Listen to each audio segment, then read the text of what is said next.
ጤና ይስጥልኝ አድማጮቻችን፣ ተመልካቾቻችን። ዶክተር ደብሩ እንደምን ሰነበትክ? ባለፈው ሳምንት በአጋጣሚ አልነበርክም እና ብቻዬን ነበርኩኝ።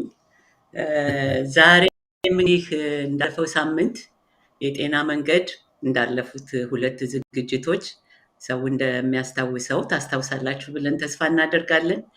ጤና ማለት ምን እንደሆነ ከትልቁ የሀገራዊ ጤንነት እስከ ግላዊ በግለሰብ ደረጃ ያለንን ጤናን በሚመለከት ትርጉም ለመስጠት ሞክረናል ማለት አልፈልግም፣ ሰጥተናል። ከዛም አስከትሎ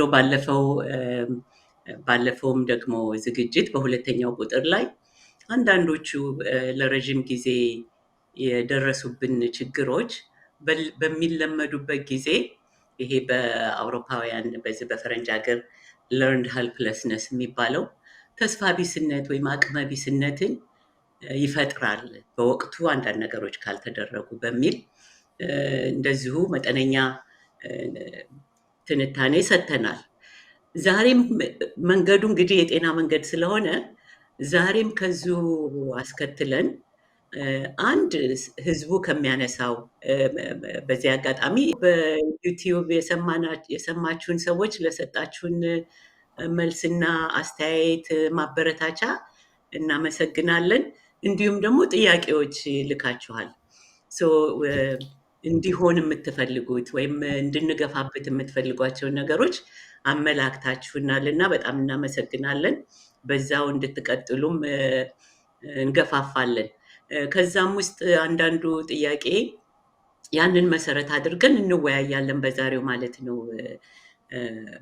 ብዙ ሰው በእርግጥ በየግል ህይወታችን እና በየቤተሰብ ችግር የጤና ችግር ቢኖርም ከሀገራዊ እና ከህዝባዊ ጤንነቱ ጋራ እያዛመድን መወያየቱን ነው ያበረታቱን። እንግዲህ ከዛም አንጻር ዛሬ እነዚህን ሁሉ ለረዥም ጊዜ የቆሰለበትን ህዝባችን የቆሰለበትን ጉዳይ ህመም፣ ቀውስ እና ችግሮችን በሚመለከት መፍትሄያቸው ምንድን ነው፣ መሻሪያቸው ምንድን ነው የሚለውን እናነሳለን። አንዳንዴ መሻሪያውን ብቻ ሳይሆን ቁስሉን መጀመሪያ ማወቁ፣ አንተ እንደ ሐኪምነትህ መጀመሪያ በሽታው ካልታወቀ መድኃኒቱ አይገኝም ይባላል እና አንዳንዶችን ቁስል ምንም እንኳ ባለፈውም ትምህርት ላይ በቁስልና በመከራችን ውስጥ መዋዠቁ ወደፊት እንዳንገፋ ያደርገናል፣ መፍትሄ እንዳንፈልግ ያደርገናል ብንልም በመጠኑ ማንሳቱ ተገቢ ነው። ያለንበትን ሁኔታ ለመንደርደሪያ፣ ለመዳኛ ወይም ደግሞ ቁስሉን ለማዳኛ መፍትሄ ከመፈለግ አንጻር እንጂ ይሄ በተደጋጋሚ መከራና ችግርን ማውራት ነፃ ያወጣንን ብዬ አስባለሁ። ዶክተር ደብሩ ምን ትላለህ? እንግዲህ የጤና መንገድ ያመረቀዘውን ቁስል እንዲሽር እንፈልጋለን እና በምን መንገድ ብንቀጥል ደስ ይልሃል? እሺ፣ እግዚአብሔር ይስጥሽ ዶክተር አበባ። አሁን እንደሚባለው የጤናን መንገድ ዓመት ሄዷት ረጅምም ቢሆን አቋራጭ ከመፈለግ አሁን በመኪና በምንሄድበት ጊዜ አንዳንድ ቦታ ሰው በአቋራጭ አንድ ቦታ ለመድረስ ወይም ጥረት በሚያደርግበት ጊዜ የመላተም ለአደጋ የመጋለጥ እድሉም ያንኑ ያህል ከፍ ያለ ነው። ግን በወጉ መንገዱን አክብሮ በሚሄድበት ጊዜ ሰዓቱ ረዘም እንኳ ያለ ቢሆን በጊዜ የተፈለገበት ቦታ በጤና የመድረስ እድሉ ከፍ ያለ ነው። የሰውም ልጅ አኗኗር ከዛ የሚለይ አይደለም እና እንደው ይሄንን እንድናነሳ አንዱ ጠቃሚ መስሎ ሊታይ የቻለው ናፖሊዮን ነፍሰ ጡር ምንድን ነበር አለ የተባለው የአንድ ልጅ ያውም እንግዲህ እሱ ወታደር እንጂ ሕክምናም የምንም እውቀት የነበረው ሰው አልነበረም።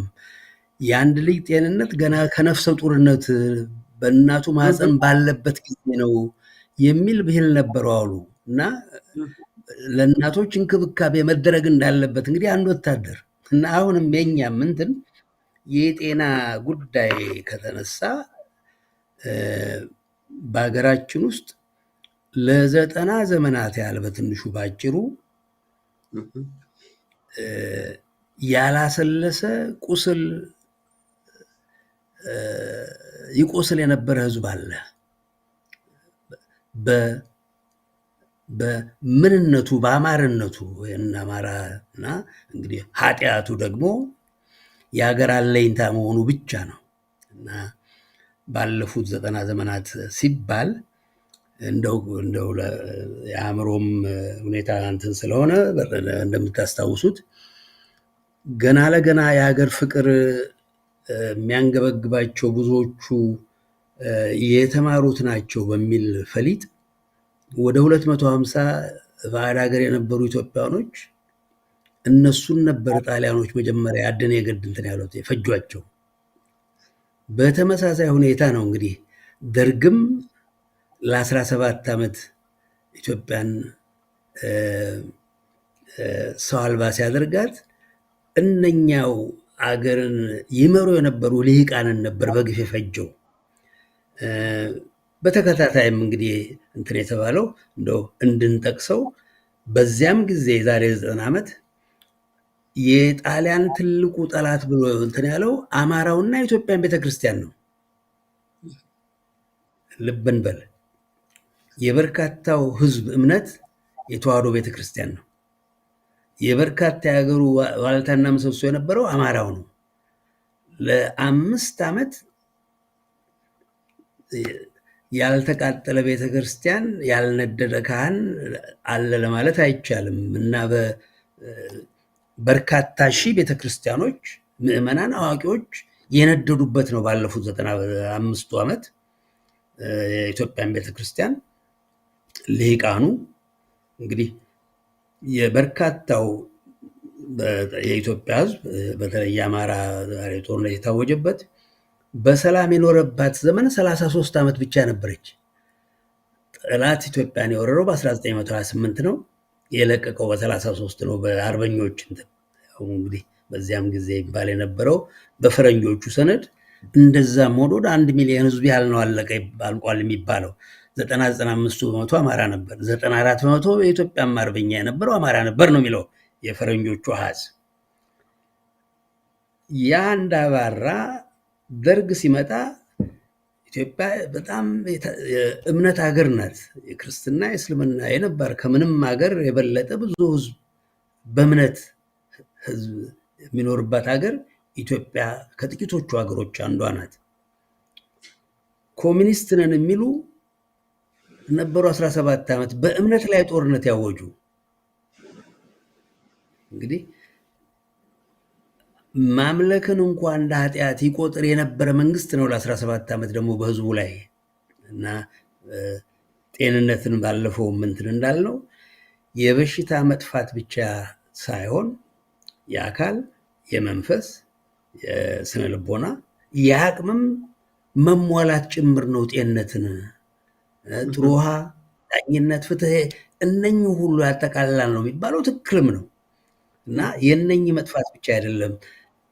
በእምነት ላይ እኔ እንደውም በኢትዮጵያ እንዲሁ የዘመድ ቤት እንትን ስል ቤተክርስቲያን እየተደበቁ ነበር ልጆቻቸውን ክርስትና የሚያስነሱት የነበሩት በደርግ ጊዜ እና የቤተክርስቲያን ሀብት ንብረት ተዘረፈ። ያ በማያንስበት ጊዜ ወያኔ እንደገና ኢትዮጵያን በወረረበት ጊዜ የህዝቡ እልቂት ይቅር፣ ወያኔም በጸረ ተዋህዶ ላይ በኢትዮጵያ በአማራ ላይ ብቻ ሳይሆን በተዋህዶ ቤተክርስቲያን ላይ ነው። እንግዲህ በትንሹ 67 በመቶ የኢትዮጵያ ህዝብ የተዋህዶ እምነት ተከታይ ነው። ተከታይም ባይሆን ሌላውም ወገን በተዋህዶ ላይ በወገኑ ላይ የሚደረግ ወንጀል የማያሳዝነው ሆኖ አይቀርም። እስላም ወንድሙም ያዝናል፣ እስላም እህቱም ታዝናለች በክርስቲያኑ ላይ የመጣው ነገር እና በተከታታይ ለ90 ዓመት የቆሰለ ሀብት ንብረቱ የተዘረፈ ይሄ ፈረንጅ የሚለው ፈረንጃውን ኢንተርጀነሬሽናል ዌልት እና ከአያት ከቅድመ አያት አሜሪካን ሀገር እነ ጆርጅ ቡሽ የአያት የቅድመ አያቶቻቸው ንብረት ነው ለፕሬዚደንት ያበቃቸው ይባላል። ለረጅም ጊዜ የነበረ እንትን ሲተላለፍ እነ ትረምፕም ከአያቱ ጭምር። እኛ ሀገር ግን ብንመለከተው ቅርስ አልባ የተደረገ ህዝብ ነው። ሀብት ንብረቱ ህይወቱ ብቻ አልነበረም። ህይወታቸው ተነጥቆ ልጆቻቸው በድህነት እስከ ዛሬ ድረስ ያሉበት ከትምህርት ከምንም እና አንድ ቁስል አይደለም ማለት ነው። በቁስሉ ሳይጠግ ነው በተከታታይ ለ90 ዓመት ያህል የቆሰለ ህዝብ ያለበት ነው። እርግጥ ነው ሁሉ አይደለም ይህ መቅሰፍት የመጣበትም የመጣለትም አለ ያመጣውም አለ እና እንደው ባጭሩ ይህን ሁሉ እንትን የሚል ነው ማለት ነው። እና እንደው በትንሿ ወባውን ምኑም እንትን ብንል እሱም ከዚህ የራቅ አይደለም ለማለት ያለው ባጭሩ። ምልህ በጣም የሚገርመው አሁን ኢንተርጀነሬሽናል ያልከው ከትውልድ ትውልድ ሀብት ብቻ ማጣቱ ሳይሆን ቁስሉ ይተላለፋል፣ መከራው ይተላለፋል። የደረሰው ችግር በዲኤንኤ ምንድን ነው የሚባለው?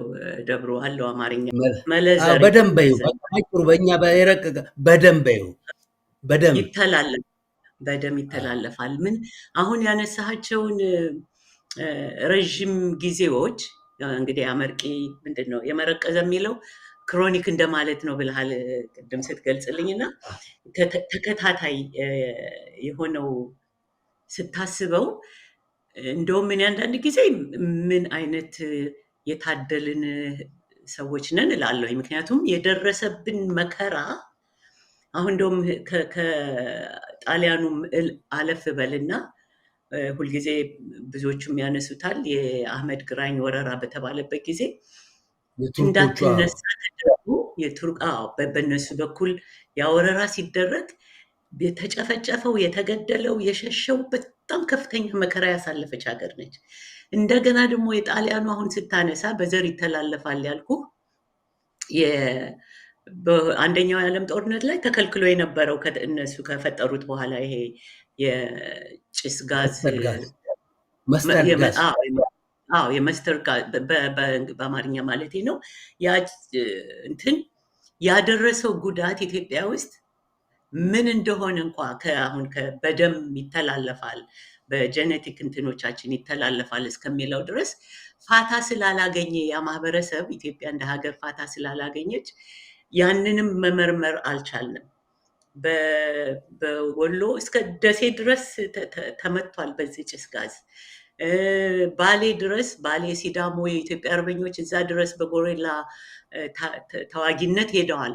እዛ ማስደብ ትግራይ ውስጥ እንደዚሁ በከፊል ጎንደር እነዚህ ሁሉ ያን ስመለከት ይሄ ያልነውን በደም ውስጥ ሁሉ ለረዥም ጊዜ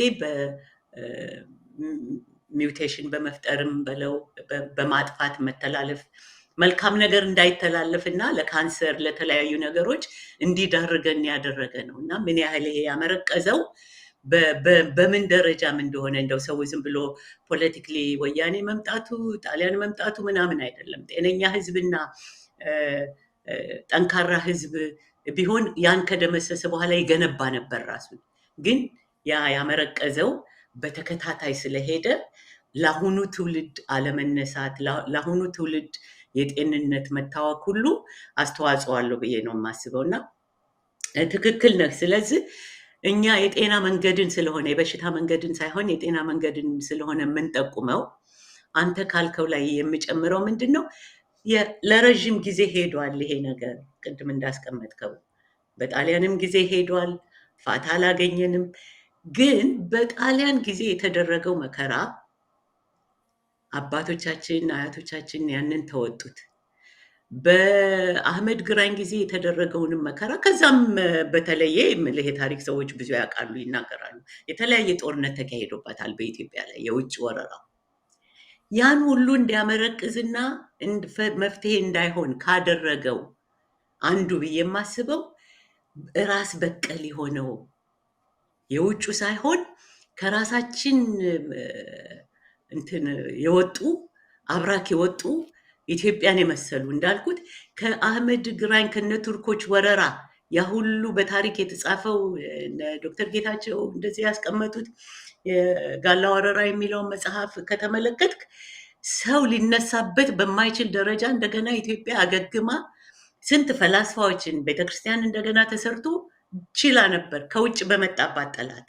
የጣሊያንም ያን ሁሉ መከራ ያዩ እንደ ዝናብ ያመርዝ በሚወድቅበት ጊዜ ከአካላቸው እየፈረሰ እየቆሰለ አሁን እንዳልኩትም ደግሞ በደም ደረጃ የሚተላለፍ ያን ሲያዩ የኢትዮጵያ አርበኞች ትግላቸውን ስልቱን የቀየሩት እንጂ አልተሸነፉም ነበር።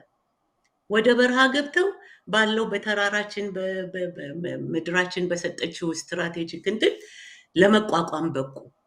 የጎዳን ደግሞ እንዳንድንና እንደገና የኢትዮጵያ ትንሣኤዋ የህዝቧ ትንሣኤ እንዳይመጣ ከውስጣችን የተፈጠሩት ናቸው። እንግዲህ ተመልከት፣ ትግራይ ውስጥ አድግራት በለው እንደውም አክሱም ድረስ አድዋ ሁሉ በዚህ ጭስ ጋዝ ተመተዋል። ያ መከራ የደረሰበት ህብረተሰብ ለዛ መከራ መሳሪያ ሆነው መቅረባቸውና አስቀጣይ ሆነው መቅረባቸው ማለት ነው። ወያኔ ሲገባ ታስታውስ እንደሆነ ጣሊያኖች ሲገቡ መጀመሪያ ያደረጉት የኢትዮጵያን ጦር ማስፈታት ነው። አርበኛ እንዳይኖር፣ ኢትዮጵያዊ ጦር እንዳይኖር። እነሱም ስልጣን ሲይዙ የመጀመሪያ ያደረጉት የኢትዮጵያን ጦር መበተን ነው። የደርግ ጦር የምን በሚል ግን የኢትዮጵያዊ ጦር ሰራዊት ነው፣ የደርግ አይደለም። እና ያንን ተግባር መቀጠላቸው በጣም ሁልጊዜ የሚያሳስበኝና ልንመረምረው የወደፊት ወጣት ሊመረምረው የሚገባ ነው ብዬ የማስበው እና የጎዳን የበለጠ ቁስሉን የተባባሰበት አሁን ያለው ደረጃ እንድንደርስና በቅጡ እንዳንመክት ያስደረገን በውስጣችን ባሉት ነው ለማለት ነው። በውስጣችን ራስ በቀል የሆኑት ፊዎች ለማለት ነው። እና ግን የጤና መንገድ ስለሆነ እንዴት ነው የምናሽረው ነው። መንገዶቹ ብዙ ናቸው። የዕለቱ የምንሄድበት ነው። የሚሽርበትን መንገድ ደግሞ መጠቆሙ የኛ ኃላፊነት ነው ብዬ ነው የማስበው። ልክ ነው። እንደው እንትኑ ላነሳሽው እንግዲህ ምንድን ነው የሚባለው ለማጨብጨብ ሁለት እጅ ያስፈልጋል እንደሚባል ሁሉ አሁን የጠቀሻቸው ባንዶች ኢትዮጵያን የወረሩ የወያኔ አባት አያቶች በባንድነት የነበሩ ለጠላት የተገዙ ወደኋላ የምንልበት አይደለም። ኤርትራውያኖች በነገራችን ላይ በርካታው በመጀመሪያው ጦርነት በአድዋ 7000 ጣሊያን ነበር በአንድ አፍታ በ6 ሰዓት ባልሞላ ጊዜ ውስጥ ያለቀው። ከ40 ዓመት በኋላ ሊበቀሉ በሚመጡበት ጊዜ እንደውም እንኳን ጥሩ ሀሳብ አሳንተናልሽኝ የኛ እጅግ የጠለቀ ዳተኝነት ልበለው ከ40 ዓመት በኋላ 40 ዓመት ሙሉ በሚሰናዱበት ጊዜ እግዚአብሔር ያሳያሽ 400,000 ጦር ይዞ ነው የመጣው ጣሊያን በሁለተኛው ጦርነት 400,000። እንግዲህ የኢትዮጵያ ከ40 ዓመት ቀደም ብሎ በአድዋ ጦርነት 100,000 ሰራዊት ነበር በእኛ በኩል የነበረው። በ40 ዓመት በኋላ ሲመጣ 400,000 ሰራዊት ነበር ይዞ የነበረው።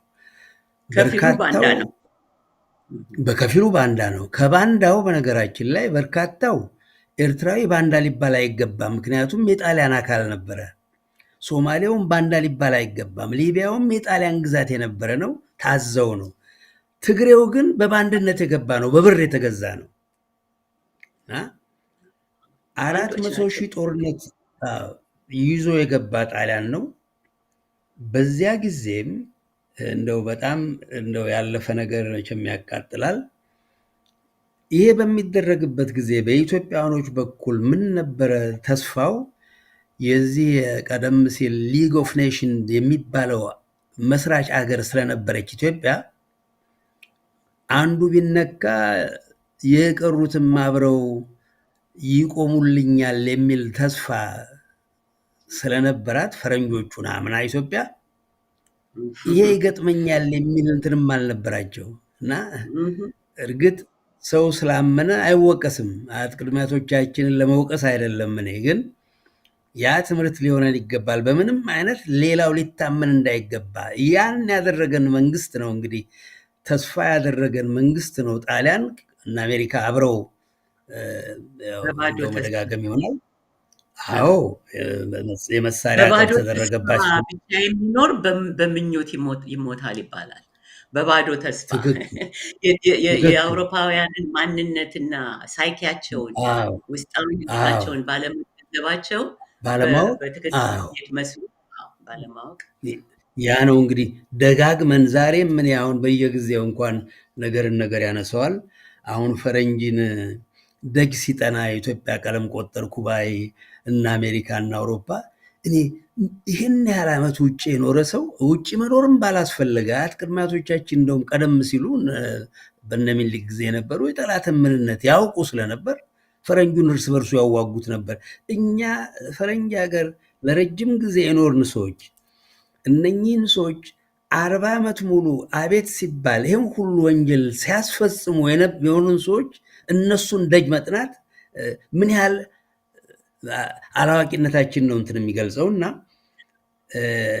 ለዚህ የበቃንበት ምክንያት የባንዳው መኖር ብቻ ሳይሆን ባንዳውንም ሊኖር የበቃው ሌላው ስለፈቀደ ነው ባይነኝ። ልክ እንደ እንትናን ያህል ማን ነው የአንቺ ሀገር ሰው ማን ነው ወሎየው ማን ነው የግራ ዘመሙ ኃላፊ ብዙ የጣቱን ገሌ እንደ ያለምን ትሴ ይባላል። ስሙን አታጣም። ምንም እንትንም አልረዳህም። አዎ የለም ነገርሽ ነው። እኔ ማን ነው ስሙ? አዎ ይሄ ኢትዮጵያ ገሌ ሲባል እንዴ እሱ አንድ ሰው ነው። እጃችንን አንድ ሰው ላይ ከመቀሰር ይሄ ሁሉ ህዝብ ሊነዳ ይገባዋል ወይ? ለምን ኃጢአታችን እኛ አንወስድም? ለምን በሰው ላይ እገሌ ስላለ እንዴ ዋለልኝ አለ ተብሎ ነው እንትን የሚባለው? እንዴ ዋለልኝ አንድ ሰው ነው። እኛ ኃላፊነት የለብንም ወይ? የቀረው ሰው እሱን ትክክል አይደለም ማለት እሱን እንትን ማለት ግዳጅ አለበት ወይ ነው የምለው ብዙ ጊዜ። እና አሁንም ያነሳሽው አዎ እነኚህ ሰዎች በርካታው ሰውን ወያኔን የተቀበለ እነኚህን ዛሬም ወራሪዎችም እነደርግንም ይሄ ሁሉ ግፍ ሲፈጸም የተቀበለ ህዝብ ነው እኛንን የምንወቀስ ለማለት ያህል ነው። እና እንደው እግረ መንገድ ላመጣሽ ልክ ነው። አንድ ነገር ልጨምር። እንደው ሌላው የቁስሉ አይነት ለምን እንዲሆነ ለሚለው አንዱ እንትን የሚመስለኝ አንዱ ነጥብ የሚመስለኝ ይሄን ሊያደርግ የቻለው በትክክሉ ማየት ካልቻለ፣ በትክክሉ ነገሮችን መገንዘብ ካልቻለ፣ የተሟላ የአእምሮ ማንነት የራስህን አእምሮ ባለቤት መሆን የራስ ኤጀንሲ የሚሉት አላለም የራሳችን ሰዎች ሆነን ባለመገኘት አሁን ላልከው ይሄ በየአሜሪካኑ መሰለፉ ምኑ የጥገኝነት በራስ አለመተማመን በውስጣችን ስለሰረጸ ነው እየሄድን ጧት ማታ የምንለምናቸው በራሳችን። ይሄ የሚሆነው አንተ ታውቀዋለህ። ስቲቭ ቢኮ አንዱ በቃ ከምወደው የነፃነት ታጋይ ነው ከሚለው እነዚህ የኛ ሰዎች እንደምታየው የኛ የስነ ልቦና ምሁራን የተማረው ሰው የምትለው በተማረውና በማንነቱ ሆኖ አልተገኘም። ምክንያቱም የተማሩ ሰዎች ናቸው ሊመሩትና ሊያስተካክሉት የሚገባው የነበረው። እነ ፍራንስ ፋነንን ብትመለከት ሳይካትሪስት ነው። አሁን ያልኩ ስቲቭ ቢኮ እና ስቲቭ ቢኮ ምን ይላል? ከምወዳቸው ነገሮች አንዱ ምን የሚለው ነገር አለ የጠላትህን አንዱ ጠንካራ ፖተንት ማለት አለ አይደለም ኃይል ያለው መሳሪያ የጠላትህን አእምሮ ኦፕሬስ የምታደርገውን ህዝብ አእምሮ መቆጣጠር ነው ይላል። እና አእምሮውን ከተቆጣጠርከው በኋላ ምንም ችግር የለም፣ ማድረግ ያለበትን ሁሉ ያደርጋል ማለት ነው። አእምሮውን ከተቆጣጠርከው እና ይሄ ተማረ የተባለው ክፍል ያልከው በራሱ በአካል ራሱን ይምሰል እንጂ በራሱ አእምሮ ስለማይሄድ ይሄን ተገንዝበዋል። ለዚህ ነው ቅድም ያልኩ በይፋ የመጡ የውጭ ጠላቶች ያደረጉብን ጉዳትና ጥቃት መወጣት እንችላለን። በውስጣችን ያሉት ጠላቶች ግን አሁን እንዳልከው ነው። ወይ የጥገኛ መንፈስ ነው የሚያሳዩት፣ ወይ አሁን እንዳልከው ብሌም ማድረግ። እነሱ ናቸው እከሌ ነው እንዲያደረገው፣ እከሊት ነች እንዲያደረገው። ምክንያቱም ባለቤትነት የለውም በራሱ እንትን አይልም። እና ይሄ ራሱ አንዱ የቁስላችን ምልክት በራሳችን አእምሮ፣ በራሳችን ማስተዋል፣ በራሳችን እውቀት፣ በራሳችን ማንነት ላይ ጸንተን ባለመቆማችን እንዲህ እንድንል ያደርገናል። ለውጩም በአስተሳሰብን በለው በምኑም። ስለዚህ አንዱ መሻሪያ እንደው እንደ ነጥብ እንዲያዝ ብዬ ነው የሚያዳምጡን። አንዱ የቁስላችን መሻሪያ ራስን ሆኖ መገኘት ነው። አውተንቲሲቲ እንላለን በሳይኮሎጂ። ከራስህ ጋራ ራስን ሆኖ መገኘት እኮ አውቶ የሚለው ራስ አንተ መሆን ነው አይደል? አሁን በራሳችን ህሊናህ በሚነግርህ ሰውነትህ ነገረኝ እንላለን አይደል? ገጥ ፊሊንግ እንደምንለው ያ ከራሳችን ጋር ግንኙነት ካለን፣ ቀጥታዊ እና ጤናማ ግንኙነት ካለን በራሳችን ፍላጎትና ከውስጥ በሚነግረን አይ ይሄን እናደርጋለን፣ በዚህ እንመክታለን፣ በዚህ ቁስላችን እንጠግናለን እንል ነበረ። ግን ከራሳችን ጋር ግንኙነት የለንም። ከራሳችን ጋር ጠበኞች ሆነናል። እና አሁን እንደውም ሰሞኑን አንድ ያየሁት ጽሁፍ፣ መቼም አንዳንድ ጊዜ ፖለቲከኞች ቅር ይላቸው ይሆናል ስናገር፣ ግን ምክንያት አለኝ። ምን የሚል ምን የሚል ስራ እንስራ የሚል ነው አውቃለሁ። ልባቸው በቸር ይሆናል የሚያስበው። በ50 ስቴት ውስጥ ይላሉ ዘመቻ እናድርግ። አሜሪካ ውስጥ ባለው 50 ስቴት፣ ግን አገራችን ውስጥ ባለው በ14ቱም ክፍለ ሀገር ብለው በ13ቱም ክፍለ ሀገር ባለነው ውስጥ ይሄንን በራሱ ተነስቶ መታገል እንደሚችል መታገል እንዳለበት ዘመቻ እናድርግ አንልም። ምንድነው የምንፈልገው? አሜሪካኖች ጋር በየስቴቱ ኮንግረስ ልክ እንደ አንደኛ ኮራጅ ህዝብ ነው፣ በራሱ እውቀት አይደለም። እና አሁን ላመጣው ነው አንዱም ከታሪካዊ ማንነት የደረሰብን ቁስል በአድራሾቹ ብቻ ሳይሆን እኛ በራሳችን ማንነት ይህንን ብሎ ወደፊት እናብራራዋለን። የራሱን ክፍለ ጊዜ ይዞ የኢትዮጵያ የትምህርት ስርዓት ምንም እንኳ በጎ ፍላጎት ቢኖር በቅንነት ቢሆንም ከዚህ እንድንወጣ አድርጎናል። ዝም ብሎ አለ አይደለም ተቀባይ፣ የሌሎችን ተቀባይ፣ እሱ ራሱን የቻለ ሙሉ ዝግጅት የሚያስፈልግ ነው። የምዕራባውያንን ትምህርት፣ የምዕራባውያንን ባህል፣ የምስራቁንም በለው የውጭ የሆኑ ከራሳችን ጋር የማይዋሃዱትን ስለወሰድን ነው። በራሳችን ጥንታዊ ቤተክርስቲያን ባቋቋመቻቸው ስርዓት የእውቀት እንትን ላይ አዳብረን አላዘመን ነው። እና እሱ ራሱን የቻለ ነው። ግን እንደው ላነሳኸው መፍትሄም የሚሆነው ጠላት ነው። ሁልጊዜ ትላለህ አንተ፣ ጠላት ነው፣ ምንጊዜም ጠላት ነው። ውስጥ ግን ያለ ነው እኛ እያንዳንዳችን። እንደውም አንዳንዱ ከሰጡን መልእክት ራሳችን እንድንፈትሽ አደረጋችሁ ይላል። የመጀመሪያው የጤና እንትን ላይ ውይይት ያደረገ ከኢትዮጵያ ሰዎች መልእክት የላኩ ብዙም ስለ ፖለቲካ ሳታወሩ ሳትሉ እራሳችንን እንድንፈትሽ አደረጋችሁን ነው ያሉት። አሁንም ወደ ራስ ፍተሻ መግባቱ አንዱ የመሻሪያ የመድኃኒቱ የዚህ የመረቀዘው ቁስል እንዲሽር የምናደርገው ወደ ራሳችን ስንመለስ ነው። ይሄ ደግሞ ቀላል ነገር አይደለም። በቀላሉ አንመለስም። ባለፈው እንዳልኩት ለርንድ ትራማ ራሱን የቻለ ስብራትን በለው ምን መጠገን ያለበትና በዲቴል ወደፊት የምንሄድበት ነው ለማለት ነው። አንዱ ይሄ ነው የመረቀዘው። ሌላውስ ምን ይሆን ማሻሪያው? አንድ ሁለት እንኳን ብንል ማለት ነው። እንግዲህ መቼም ምንድነው የተሰበረ ነገር እኛ ሀገር ምንድነው የሚያደርጉት ወጌሾች ስበው ሲያበቁ ቀርከሃ፣ መቃየን የመሳሰለ በዛ ቀኑና ግጥም አድርጋ ያስራሉ እና የተሰባበረው አጥንት ተፈላልጎ ይገጥማል። ይገጥማል።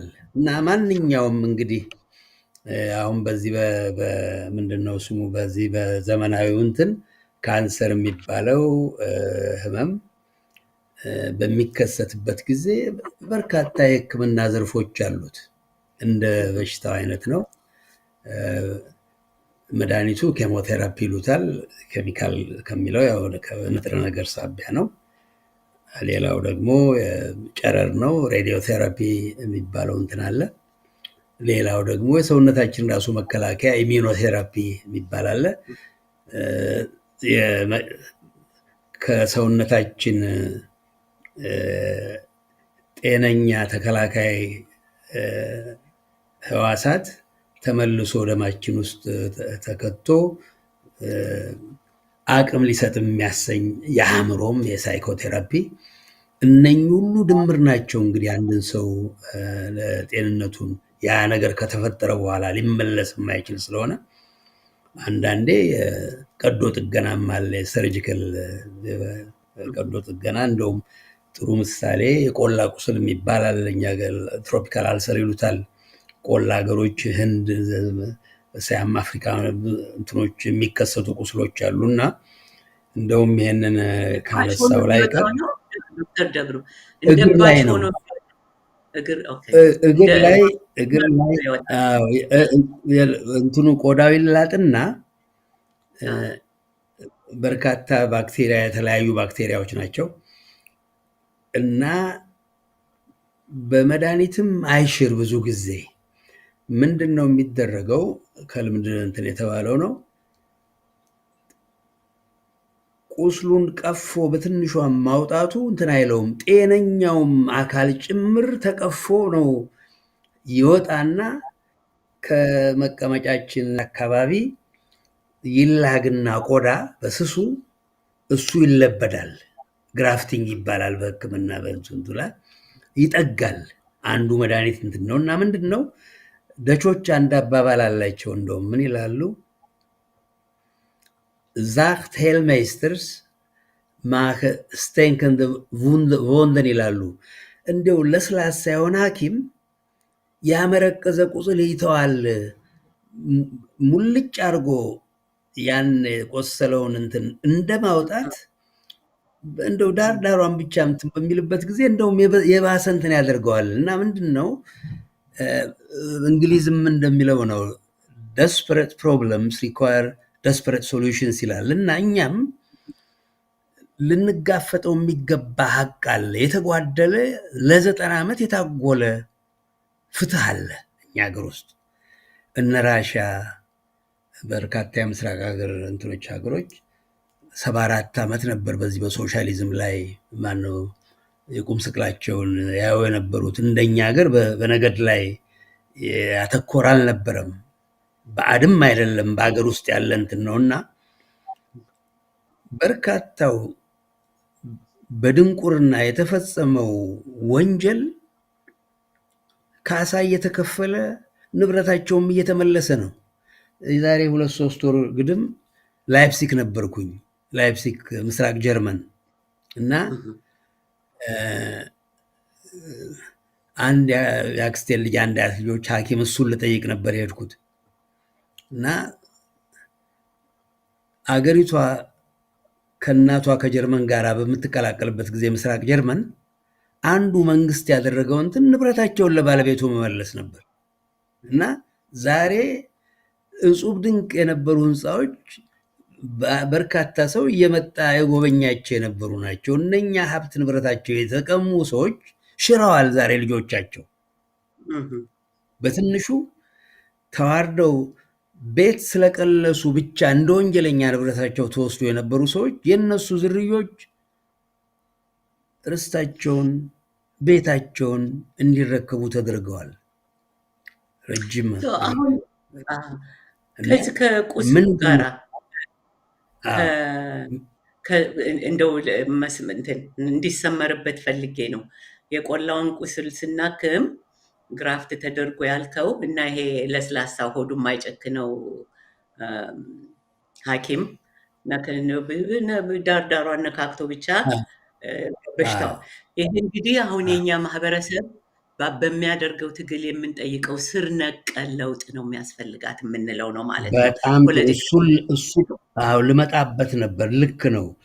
እኛ ጋር እስከ ዛሬ ድረስ በዘጠና ዘመናት ውስጥ የሆነው ነገር ምንድን ነው? ያችን የላንቁሶ ሐኪም አይነት እንትን ነው።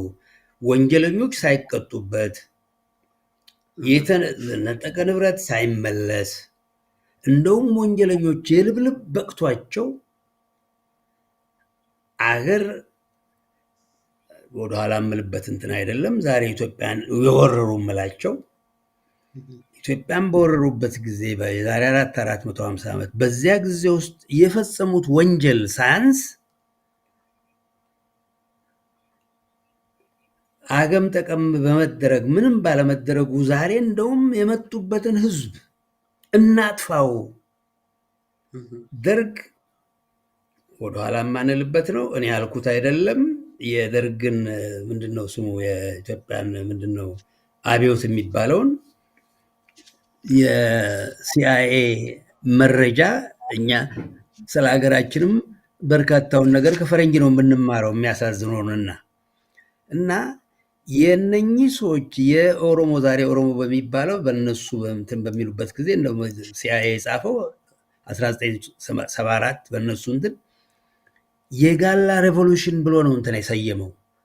የጋላ ሬቮሉሽን የአማራን አቅም ማሳጣት መፍጀት ነው ብሎ ነው አልሸሸገም። እና ሳያሰልስ ዛሬ ድረስ ደርሰናል። 50 ዓመት ያለፈው በጠላት ቢመሃኝም 50 ዓመት ሙሉ ሳያሰልስ ለፍርድ ሳይቀርብ ቅድም እንዳነሳሸው ሐኪም እንደ ላንቁሶ ምንም ባለመደረጉ አጭር መንገድ ምንድነው የጤና መንገድ ለመሄድ ስላልፈለግን ረጅሟን መንገድ ማለት ነው። ረጅሟ ከባዷ መንገድ ናት። አጭር መንገድ በመፈለግ ምንድነው ለመርሳት ስለተፈለገ ይለፍ ግድ የለም። አሁን ፈረንጆች አንድ ልብ ብለሽው እንደሆነ አንድ የረባ ነገር ጭውውት በሚደረግበት ጊዜ የማይወዱት ሲሆን አድበስበው ሊያልፉት ይፈልጋሉ። እንደው ጠለቀ ነገር ውስጥ ሊገቡ አይፈልጉም። አሁን ዘር ምንትስ የመሳሰለ ነገር ላይ እኛም ሀገር ያ ተመሳሳይ ነገር ነው እና የጠለቀ ነገር እንትን አልነበረም። ረጅሙ መንገድ አልተሄደበትም። የፍትህ ጉዳይ እስካሁን ድረስ ተንጠልጥሎ የቀረ ጉዳይ ነው። ትልቁ ነገር ፍትህ ነው። ልክ ነው። ያን ፍትህ ሊያመጣ የሚያስችለውን አእምሮ አለማዳበራችን በዛ በህዝብ ደረጃ በፖለቲካ መሪዎች ደረጃ ቅድም እንዳልኩት ራስን ሆኖ ካልተገኘ ይሄን ችግሩን ማወቁ ብቻ በቂ አይደለም። ሊያስፈጽም የሚችል የአእምሮ ዝግጁነት፣ የአእምሮ ጥንካሬ፣ የእውቀት ራሱ እውቀትን የማግኘት አሁን እንዳልከው አንዳንድ ጊዜ በምንነጋገርበት ጊዜ ይሄ እንዴት ነው ካግኒቲቭ እንትን ደካማነት ስንፍና አለ። የማሰብ ስንፍና የማሰብ ስንፍና። ይሄ እንግዲህ የተጨቆነ ህዝብ አእምሮ የራሱ ያልሆነ ህዝብ የሚፈጥረው ነው እና ቶሎ ብሎ በአንድ በኩል ደህና ሰዎችም ስለሆንን ይሆናል። በተለይ አማራው ቶሎ ብሎ ምን ይላል? አይ ግድ የለም እሱ ይለፍ እንላለን። እና ያ ምንድን ነው? አንድ ካለመቻል ነው። ሁለተኛ አሁን ቅድም ያልናቸው ነገሮች ሁሉ ከዘረዘር ነው ታሪካዊ ቁስለትና ታሪካዊ ስብራት ለረዥም ጊዜ መቀጠሉ ከውጭም ከውስጥም። ለዚህ የሚያሽረው ደግሞ ታሪካዊ ማንነትንና ውስጣዊ ጠላቶችን ጠንቅቆ ማወቁ ነው። አንቲዶቱ አይደል? መሻሪያው የሚሆነው አሁን እንዳስቀመጥካቸው ማርከሻው ደግሞ ልክ ነው። ማርከሻው ደግሞ ያ ነው፣ ስናውቀው ነው። አንቲዶት ያልኩት ማርከሻውን ለማለት ነው። ልክ ነው። ያንን ግን ማርከሻ አንድ ሊፈጥር የሚችል ሁለተኛ ደግሞ ሊያስፈጽም የሚችል አቅም ያስፈልጋል።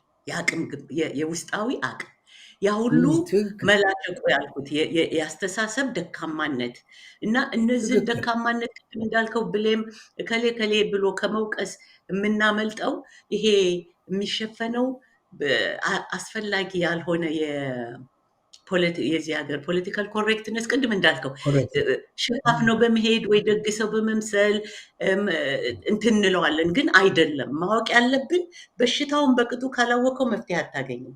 ስለዚህ ትክክል ፖለቲካል ይሄ ኮሬክትነስ ማለት ወይም ትህትና፣ ኮምፓሽን፣ ውስጣዊ ለሌሎች ማሰብ ተገቢ ነው። ርህራሄ ትህትና፣ ርህራሄ፣ እነዚህ ነገሮች ሁሉ አስፈላጊ መድኃኒቶች ናቸው ብዬ ነው የማምነው በተክለ ሰውነት ደረጃ። ግን በእነሱ ሽፋን የስንፍናችንን፣ የአቅመቢስነታችንን፣ የዚህ የጥገኛ መንፈስነትን፣ በራስ ያለመመካትን ራሱን የቻለ ቁስል ስለሆነ ስትነካባቸው ሰዎች፣ የፖለቲካ ሰዎች ዲፌንሲቭ ማለት ተከላካይ ይሆናሉ። ግን አንዳንዴ ምን እላለሁኝ እኔ ለማረም አንድን ነገር አንተ አሁን አንድ ጽሑፍ ትጽፋለህ አይደል? ያንን ነገር ያን ስህተት ካላየኸው ኤዲት ማድረግ የምንለው ለምንድን ነው? ተመልሰን ማንበብ አለብን። ከዛ ላይ ታገኘዋለህ ስህተቱን። ይሄ ቃል አግባብ አልነበረም፣ ይሄ አረፍተ ነገር ልክ አይደለም ትላለህ። ያን የምታርመው ግን ተመልሰው ሄደው በማየትህ ነው፣ በማንበብህ ነው። የእኛም ችግር ሁልጊዜ እንደምለው እኔ ችግር ላይ አትቆዩ ባይነኝ። ብዙ ጊዜ እንደው ሰዎች ይከፋቸዋል እና ኦራንጅ አማራው ተጎድቶ ምናምን ኖ የምናደርገው ለምንድን ነው? ለማረም ስንፈልግ ብቻ ነው ወደዛ ችግር የምንሄደው። ስለዚህ ወደዛ እንድንመለስ በሚል ነው። በእርግጥ የኛ አእምሮ የራሳችን ሆኗል ወይ? ይሄን ፍተሻ አንዳንዴ አይመችም። አንዳንድ ጊዜ እንደው አንዳንድ ጽሑፍ ጽፈት ስታየው እርማቱ የሚበዛ ከመሰለ ምናምን አንዳንዱ የኔ ቢጤ ጥቅልል ብሎ ይጥለዋል። ቅድም ያልነው እየመረቀዘ እንዲቀጥል የምናደርገው ለዚህ ነው። እንትናን ፊት ለፊት አንገጥመውም። ስለዚህ ፊት ለፊት እንድንገጥመው ነው ይሄ የምናነሳቸው ነገሮች ሰው ግንዛቤ እንዲኖረው ለመሰለ ይሄ የሳሳ ህዝብ ስለሆነ ሴንሲቲቭ ለማለት ነው። የሳሳ ኦፕረስድ ጭቆና የበዛበት ህዝብ በራሱ ላይ በራሱና በራሱ አይነት ሰዎች ላይ ይመራል። በራሱ እንትን ይላል። መቀበልም አይፈልግም፣ እንዲነካም አይፈልግም። እና ሴንሲቲቭ ስለሆነ ብዬ ነው።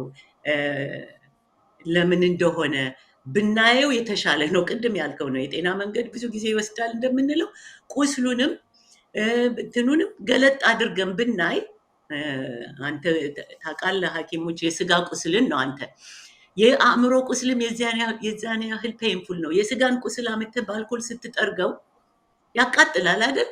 ግን ያመጠራረጉ መጀመሪያ ለሕክምና እንዲያመች ነው፣ ለድህነት እንዲያመች ነው። እንደውም አንድ ነገር ላቋርጥሽ፣ አንድ ነገር አሳሰብሽም። ፋንተም ፔን የሚሉት አለ። አሁን ላልሽው እጅ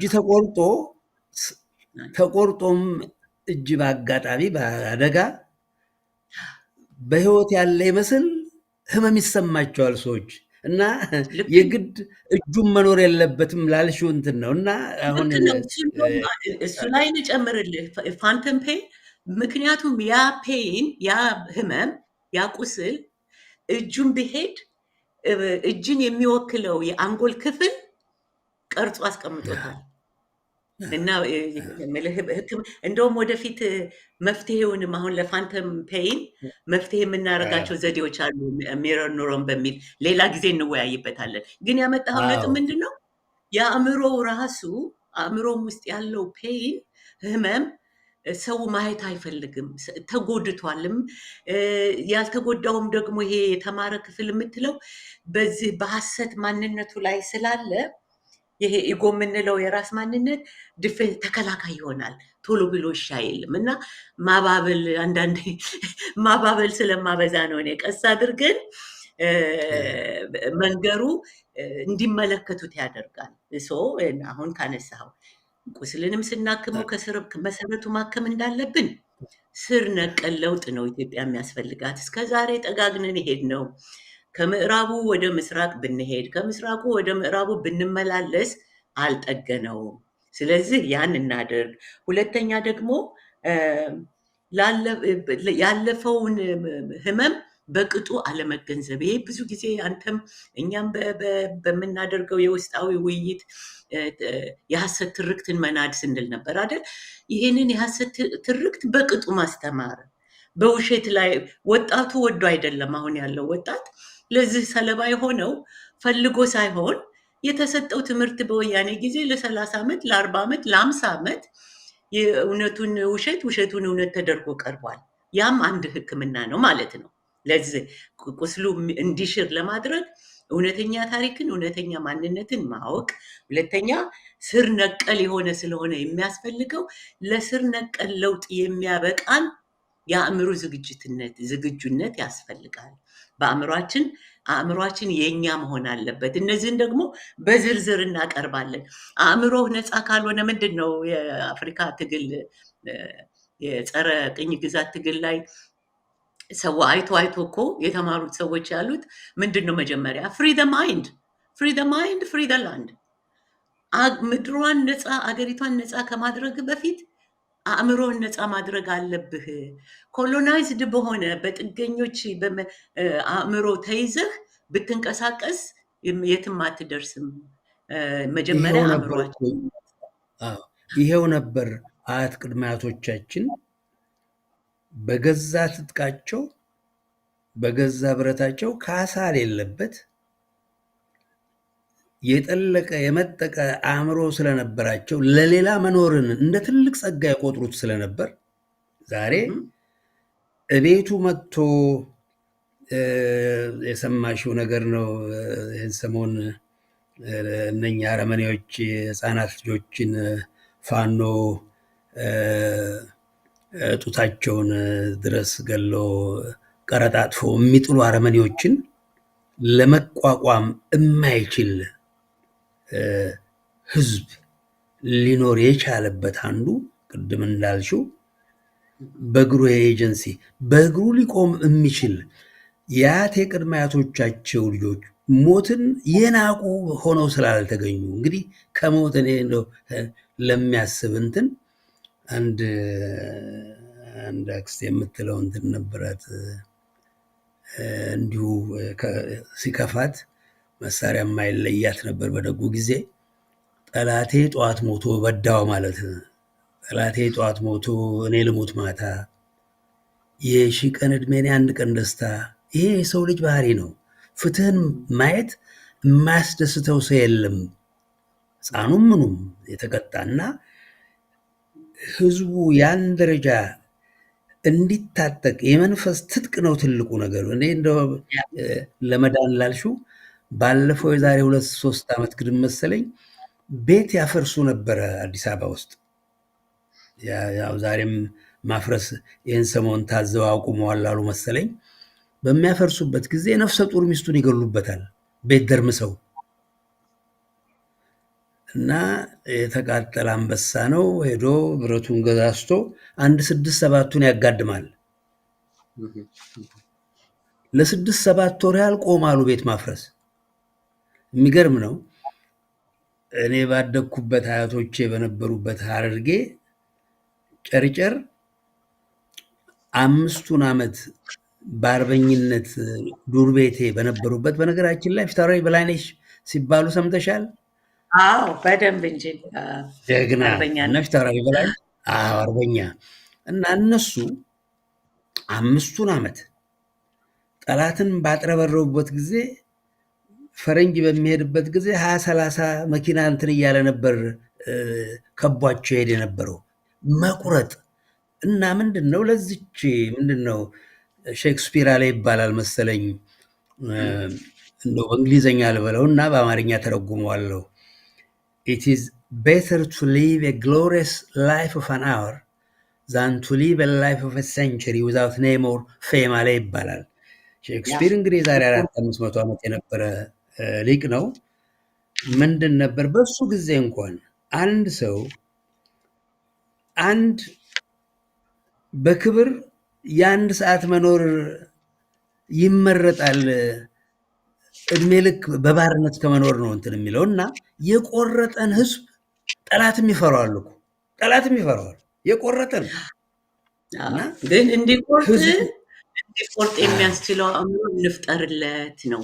ይሄን ነው መጨረሻ የምንለውም ይሄን ነው። እና ህዝቡ እውቀት ላይ የተመሰረተ ነው እንትኑ ትግሉ ትልቁ እንትኑ ያ ነገር የሚመጣው ቅድም እንዳልሽው ለ30 ለ40 ዓመት ሐሰት ሲነገረው ሐሰት እንዲነገረው በመንግስት ደረጃ በተደረገበት ጊዜ ያ ሊለወጥ የሚችለው እንግዲያውማ አንቺው ታመጪው አንቺው ታሮጩ ነው። እንደውም ዛሬ ወንጀል የሚፈጽመው በተወላጁን በሀገር አትኖርም የሚለው 400 ዓመት ኢትዮጵያን በመጣበት ጊዜ ያላጠፋው ያልዘረፈው አልገደለው ከሚሊዮን ህዝብ በላይ በዚያ ጊዜ የፈጀ እንትን ነው። ይህን የታጠቀ ሰው የታባኬ ማለት መንፈስ ሊፈጥርበት ይችላል እና ማስታጠቅ ትልቅ እንትን ነው። እውቀቱን እንትን ማለቱ መብቱ ነው። ለመጠየቅ የሚችለው እኔ ነኝ የሚለው የሚታጠቀው እንትና ማን ያልሽው ስቲቭ ቢኮ የአእምሮ ትልቁ እንትን ባለቤትነት ተወላጁ እኔ ነኝ። ትላንትና የመጣ 300 400 ዓመት የመጣ ፈረንጅ አይደለም። በሀገሬ ናዛዥና አዛዥ የሚሆነው እኛንን ነው እና ያ ነበር ያስገደለውን። በነገራችን ልክ ነው መሰለህ። ዝግጁ ያልሆነ አእምሮ ይሄንን ሲሉ የቆዩ ብዙዎች አሉ። ምል ሁሉ ጨለማ አይደለም። ከዚህ ከ500 ከአህመድ ግራኝም በለው ከጣሊያንም በለው ነጥቀው የወጡ ሰዎች ነበሩ ይሄንን የሚያመላክቱ እና በዛ ምክንያትም ነው አንዱም ሰርቫይቭ ለመኖር የቻልነው ህልውናችን ተጠብቆ ሊቆይ የቻለው በጥቂቶች ነው። አሁንም ጥቂቶች አሉ ይሄን የሚያደርጉ። ግን እነዚህ ጥቂቶች ብዙሃኑ ሊቀበል የሚያስችለው ምንድነው ፈርትል የሆነ መሬት እንደምትለው አለ አይደለም፣ ጭንጫ ላይ ብትበትነው የዳበረ መሬት ያስፈልገዋል። ገባ? ለም መሬት ያስፈልገዋል። በአሁኑ ጊዜ ያለፈው 30 ዓመት 40 ዓመት ከወያኔ ጊዜ በኋላ ያለው ጠላትነት ማለት ነው የተለየ ነው። በደርግም በአፄ ኃይለ ሥላሴም ከዛ በፊትም የነበሩ ጥሩም መጥፎ መንግስታት ይኖሩናል። በስህተትም የተሰሩ ነገሮች ይኖራሉ፣ መልካምም ይኖራሉ። በቲፒኤልኤፍ እና በኦኤልኤፍ ዘመን ግን የገባው ስራዬ ብሎ ጸረ ኢትዮጵያ የሆነ ኢትዮጵያን አገሪቷን አፍርሶ ሌላ ሀገር ለመመስረት ተልዕኮ ያላቸው ኃይሎች በመሆናቸው ነው። በመሆናቸውም በማላይ ሰሩ በወጣቱ አእምሮ ላይ ይህንን የሐሰት ትርክት ዘሩበት እና አሁን ያ ጭንጫ ሆነ። የኛ አይነት ሰዎች በምንበትንበት ጊዜ በጊዜ በቀላሉ እንትን አይልም፣ ወደ መሬቱ አለ አይደለም፣ አይገባም። ገና አይበቅል አረብ ከመቅበስ ስር እንዲህ አለ አይደለም፣ ገና ነው። ስለዚህ ነው ማዘጋጀት ያለብን አእምሮው ዝግጁ የሆነ ይሄ የነቃ ጊዜ እኮ ይሄ ህዝብ አእምሮ ዝግጁ ሲሆን ማለት ምን ማለት ነው ብትለኝ፣ ከራሱ ጋር ተዋወቀ ማለት ነው። ከራሱ እውነተኛ ማንነት ጋር ተዋወቀ። የራሱ እውነተኛ ማንነት ደግሞ ውስጣዊ መንፈሳዊ ጉልበት ይሰጠዋል። የመጣውን ሁሉ ለፍርድም የመቅረብ ያለበትን ስር ነቀል ለውጥ መምጣት ያለበትን ሁሉን ነገር መጠገን ያለበትን በራስ መተማመን ያለበት ሁሉ የሚመጣው ይሄንን ከራሱ ጋር መጀመሪያ እርቅ ሲፈጥር ነው። የራሱ ጠላት እኛ አሁን በዚህ አፍሪካን አሜሪካንስ በ60ዎቹ ውስጥ ነው ሳይኮሎጂስቶቹ የራሳቸው ሳይኮሎጂካል አሶሲዬሽን የፈጠሩት። ምክንያቱም የጨቆነህ አፄ ቴዎድሮስ እንዳሉት መጣበታለሁ። የጨቋኞቹ ሳይኮሎጂ ስነልቦናዊና ስነ አእምሮዊ ሳይንስ ለተጨቋኞቹ እንደማይጠቅም ገብቷቸዋል። እንደማይጠቅም ስለገባቸው የአሜሪካን ሳይኮሎጂካል አሶሲዬሽን ውስጥ ተፈንቅለው ወጡ፣ ተገንጥለው ወጡ በ60ዎቹ እና ኤቢሳ የሚባል ተቋቋመ። ብላክ ሳይኮሎጂካል አሶሲዬሽን ራሱን የህዝቡን በሽታ በደንብ ሊመለከት የሚችል የህዝቡንም መድኃኒቱንም ሊፈልግ የሚያስችል አቋቋሙ እና እኛ በዛ ደረጃ ተሰርቶ ነው ዛሬ አፍሪካን አሜሪካንስ እኛ እንደምናስባቸው አይደሉም። ይሄ አሁን ዝም ብሎ በምዕራባዊው እና በፈረንጁ አስተሳሰብ የታጠበው ጸረ ራሱ የሆነው ኃይል እንደሚያወራው አይደለም። ከነዚህ ውስጥ የረዳቸው ምንድን ነው? የራሳቸውን ህመም ነቅሰው አወጡ። አሁን ናኢም አክባር የሚባል በሱ ስራ አጥንቻለሁኝ። የማከብረው አስተማሪ ነው። አሁን አርጅቷል። ሌሎቹ እንኳ እየሞቱ ነው። የኛ እንትን የነበሩት እያረጁ እየሞቱ ነው። እና አክባር አንዱ ከሚለው የአፍሪካን አሜሪካን ዲስኦርደር ብሎ ልክ አሁን የአእምሮ ህመም ተብለው ኦርጋኒክ ከሆነው ህመም ውጭ ማለት ነው።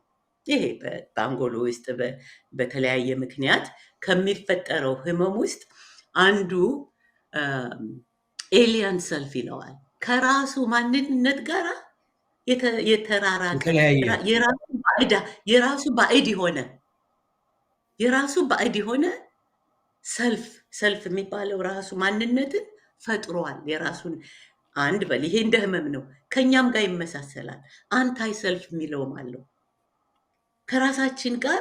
አሁን ባለፈው የተወያየንበት እዚህ እንደሆነ የራስን ምግብ መናቅ፣ የራስን ነገሮች መናቅ ምናምን በቃ ሲኖርም እንደ ፈረንጅ መኖር እንደ ምናምን እና አንታይ ሰልፍ ጸረ ራስ መሆን የሚለው አለ። ይሄ ከኛም ሌላው ሰልፍ ዲስትራክቲቭ ነው፣ ራስን የሚጎዳ ስራ የምንሰራ። እነዚህ ሶስት ህመሞች እኛ ላይ የታዩ ናቸው፣ በአፍሪካን አሜሪካኑ ላይ የታየው እና እነዚህን ካላከምን ራሱ ከራሱ ጋር እንዲታረቅ የራሳችን ባዕድ እንዳንሆን፣ እኛ ስለኛ ባዕድ እንሆናለን፣ የምንወስደው የኤሊየን የውጮቹን እንሆናለን። ከራስ ማንነት ጋር ደግሞ ጸር እንሆናለን። የምታየው ነው ኦሮሞዎቹ የፈጠሩት አሁን ቅድም ያልከው አሰቃቂ ተግባር እኔ ብዙ ጊዜ አላነሳውም፣ ምክንያቱም ያመኛል።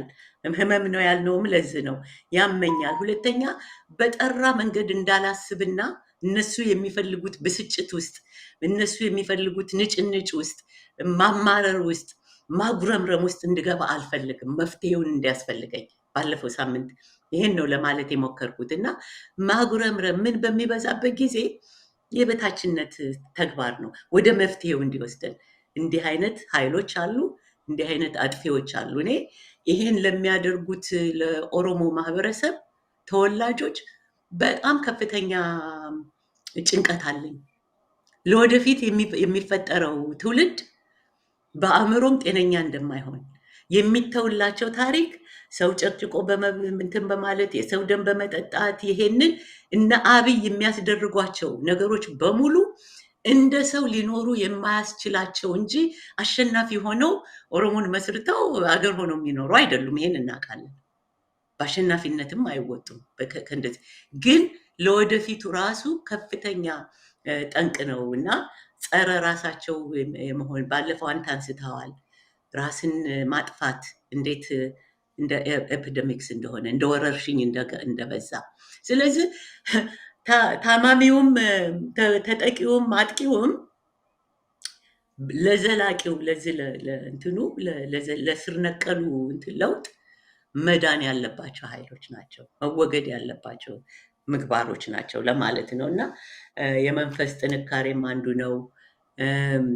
መዳን አለብን። አንተ ላልከው እንደውም ከነዚህ ከአፍሪካን አሜሪካን ሳይኮሎጂስቶች ፊሎዞፈሮቹም ሂስቶሪያንም ናቸው የተቀየሩት። በራሳችን ከአፍሪካዊ መነጽር ማየት አለብን በሚል እና አንድ እሳቸው በህይወት የሉም። በጣም ትልቅ ስለ ኢትዮጵያ ቅድም እንዳልከው ብዙ ነገሮችን በውጭ ተምረናል በሀገራችን ውስጥ ከምናገኘው የበለጠ እና ምን ይሉ ነበረ ሄንሪክ ክላርክ የሚባሉ ዲፕ ቶት ኢዝ አ ዌፐን ኢን ዘ ዋር ፎር ሊበሬሽን ይሉ ነበረ። ዲፕ ቶት ይሄ አሁን የምንለው አንተ ዝም ብለን ከላይ ስላልነው ሰው ተቃዋሚ ይሆናል። እንዲህ አትበሏቸው ግደን ለማድበስብሰን የሚለው አይደለም። ጥልቅ የሆነ ሀሳብ፣ ጥልቅ ማሰብ መቻል ለትግላችን ትልቅ መሳሪያ ነው። ሰው ግን የሚቸኩለው ቅድም እንዳልከው የአቋራጭ መንገዱ ነው። ግን የአቋራጭ መንገድ ለ90 ዓመት አላደረሰንም። አፄ ኃይለሥላሴ ቶሎ የመሰላቸው ምንድን ነው? እንዳንጎዳ ምዕራባውያን ቶሎ እንደ ምዕራቡ ይዘምን ሰው ይማር ምንትስ ብለው እነ እቴጌ ጣይቱ ይታገሉት የነበረው ከኢትዮጵያ ፍልስፍና የመነጨ ትምህርት እንፍጠር እንጂ ይሄን የፈረንጁ ትምህርት ይጎዳናል ብለው ነበረ። እሳቸው ግን ቶሎ እንዲል በማለት ነው። ግን አፄ ቴዎድሮስ ነበራቸው በግልጽ። ግን አፄ ቴዎድሮስ ከእሳቸው በፊት ምን አሉ መሰለ? ሁልጊዜ ነው ማነሳው ይሄንን ታስታውስ ከሆነ አፄ ቴዎድሮስን እኚህ ሰውዬ ጀርመንም ፈረንሳይም እና እንግሊዝ በተለያየ ጊዜ አሉ እንትናቸውን ለመጠየቅ ይሄ ጦር ይወዳሉ፣ በቃ ጦረኛ ናቸው ብለው አስበው ጃንሆይ ሆይ ይሄ እንደውም የአዲስ አበባ ዩኒቨርሲቲ የሚያወጣው ጆርናል ላይ መጽሔት ላይ የወጣ የጥናት እንትን ነው እና ጃንሆይ ሆይ ጠንካራ 50 ጎልማሳ ጠንካራ ጎልማሳ ወንዶች ይስጡንና ጥሩ የጦር ኃይል እንገነባለታለን ይሏቸዋል። እንግሊዝም በአንድ ጊዜ ጀርመንም ፈረንሳይም በተለያየ እንትን መንገድ ይሄን ይሏቸዋል። አፄ ቴዎድሮስ ምንድን ነው ያሉት? እንዴ እኔ እኮ ከፍተኛ የጦር እንትን መድፍም ምንም መስራት የምፈልገው ከእናንተ ጥቃት ለመቋቋም ነው። እናንተ ያሰለጠናችሁት ወታደር ሊቋቋም አይችልም ነው ያሉት። እንደው አጠር አድርጌ ልበለው ነው። አሁንም ወደ ራስ መመለስ ይጠቅማል ለማለት ነው። እስቲ ሰብሰብ አድርግና ሰውም እንደው ላነሳሽው እግረ መንገድ ነገር ያነሳዋልና በአፄ ኃይለ ሥላሴም ያን ሊያሉ የቻሉበትን የዛሬ 34 ዓመት አንድ ጀነራል በአንድ ስብሰባ ላይ እንግሊዝ ሀገር ከካሊፎርኒያ የመጡ ናቸው እና እዛ ነው ይሄንን ሲሉ የሰማኋቸው። ለምንድን ነው ከጠላት በኋላ ለምንድን ነው ትምህርት ቤቱ በፈረንጅ በእንግሊዘኛ የሆነው? ለምን በአማርኛ ወይ በግዕዝ አልሆነም አልኳቸው ማታ። እና ምን አሉ? እኛማ አሉኝ አላወቅነውም። ጃፓን በገዛ ቋንቋው አይሮፕላን መፍጠሩን መርከብ መፍጠሩን አላወቅንም። አርበኛ የነበሩ ናቸው እኚህ ሰውዬ። እኛ የመሰለን አሉ እንደውም እስራኤሎችንም ጠይቀን ነበረ።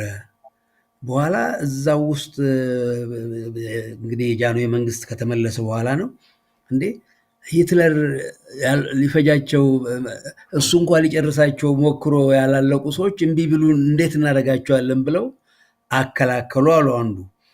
አሜሪካ እንግሊዘኛን የወሰንበት አሉ እንግሊዝ ንጹህ አለመሆኑን እናውቃለን አሉ። ባለማወቃችን አሜሪካ ቅኝ ኖሮት አያውቅም ብለን በድንቁርናችን ነው ያሉት። ምክንያቱም ፊሊፒንስን 67 ዓመት ስንት ሀገር በጉልበት የዋህነታቸው ብዛት አሜሪካኖች ቅን መሰሉና እንግሊዘኛ እንትን ያለው ለዚህ ነው ቶሎ ቦምብና ምን ለመስራት የሚያስችለን መስሎን ነው አሉ።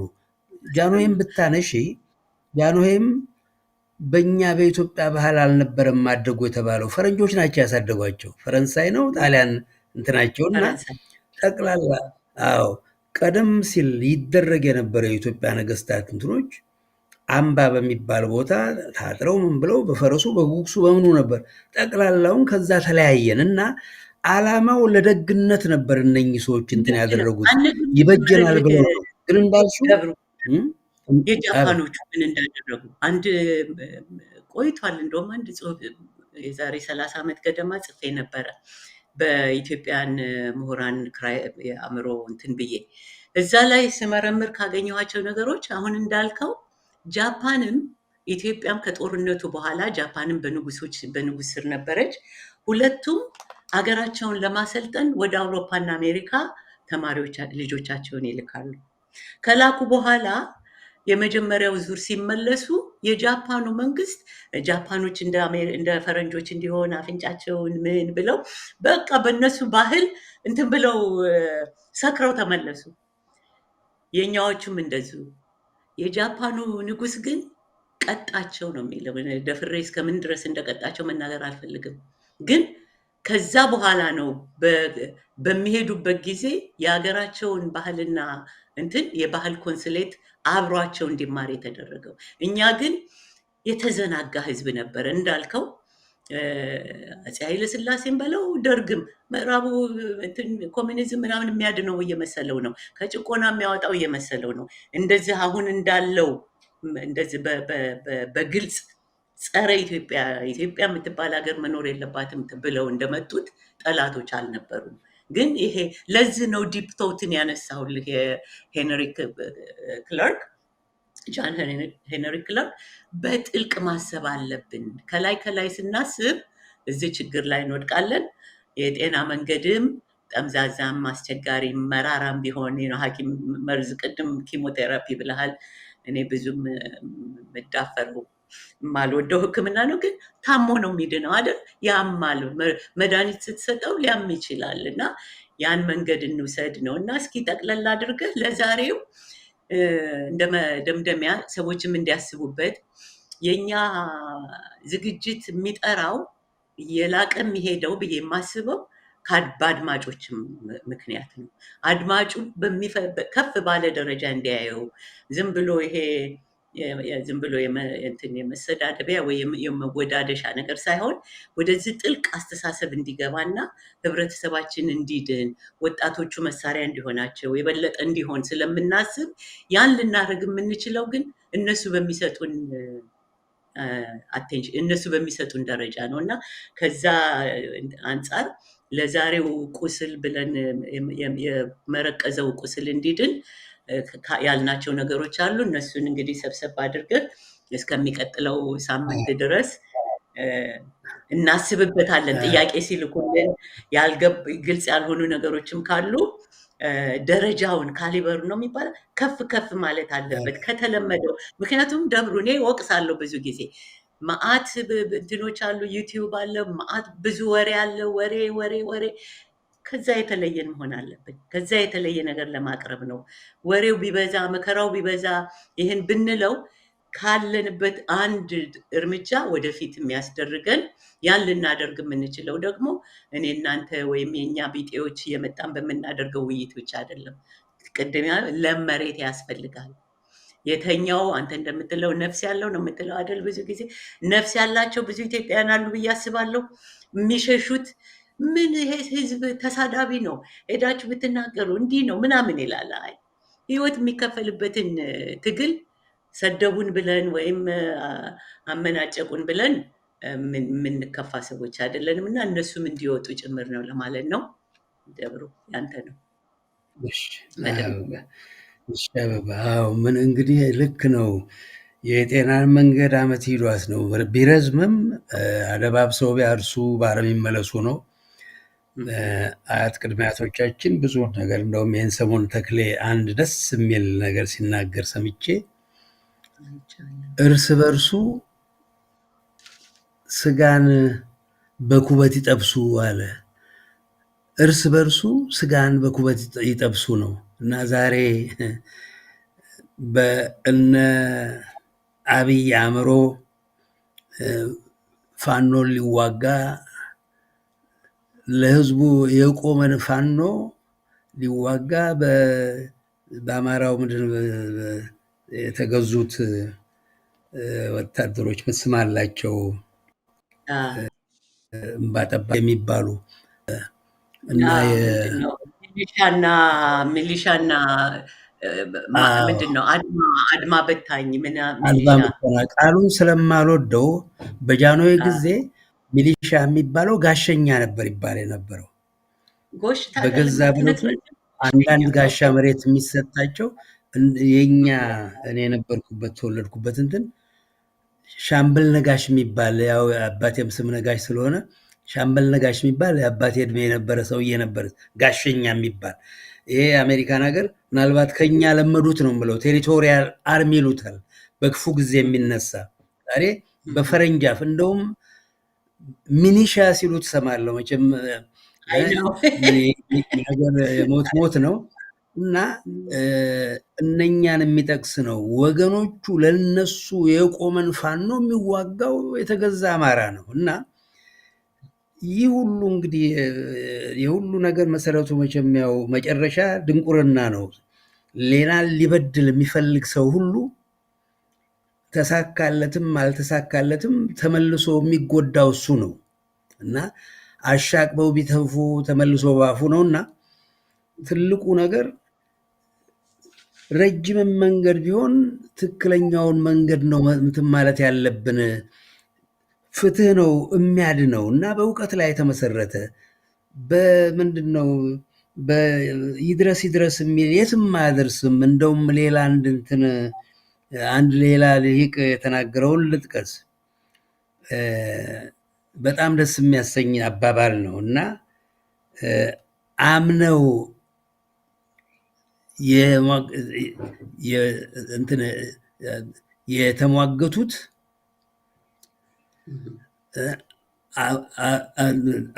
የተሟገቱት የሚረታ ከልብ ማለት ነው ከሀቅ እና እንደውም ደብተር ላይ ጽፌያት ጉርምስና መጣ መሰለኝ አንድ አፍታ እንዳታመልጥ ደብተር የለም መልከታል። ግድ የለም እስከዛው እኔ አንዳንድ ነገሮችን እጨምራለሁኝ። አውቃል። እሺ ያለው አምነ የሞገቱት አያስረታ፣ ዝግ ብለው የታጠቁት አይፈታ ይላል። ትልቅ ፍልስፍና ነው። አምነው የተሟገቱት አያስረታም እና እንደዚያውም ሁሉ በደንብ ረጋ ብለው ዝግ ብለው የታጠቁት ሰቅ ወይም ቀበቶ አይፈታም ነው እና ውሉ ምንም ጊዜ በማንኛውም ይሄ ወለም ዘለሙ የትም አያደርስንም። የዘለቄታ መጨረሻው ፍትህ ላይ የተመሰረተ ነው። አሁን ቅድም የደቡብ አፍሪካ ቅድም ላነሳሽው እነ ቢሾፕ ቱቱ የተባለው ሀገር እናድናለን ብለው በገንዘብ ተደልለው በገንዘብም በምንም ኖቤል ፕራይዝ ሸልመውት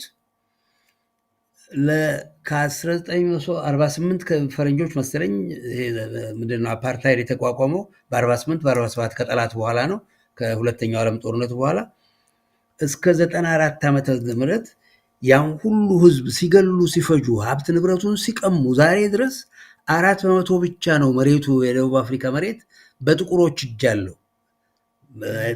ፈረንጆቹ ናቸው የያዙት። የሐሰት ምንድነው የሐሰት ግልግል ተብሎ ወንጀል የፈጸሙት ስቲቭ ቢኮ የሁለት ልጆች እናት ናት ሚስቱ ካሳ የለ የ4 የ5 ዓመት ልጆቿን አታ ዛሬ እና ተመሳሳይ ነገር እያንጃበበ ነው እኛ ሀገር ውስጥ ዛሬ። ይሄን የጠላት መንግስት ዞር አድርጎ የሆነ ነገር ይህ በፍጹም ሊያድን የማይችል ነው። እስከ መጨረሻው ድረስ ፍትህ ነው የሚያደርገውና የቆሰለ የሚድነው ፍትህ ሲል ነው። ባጭሩ ይሄን ልበል አበባ። ልክ ነው።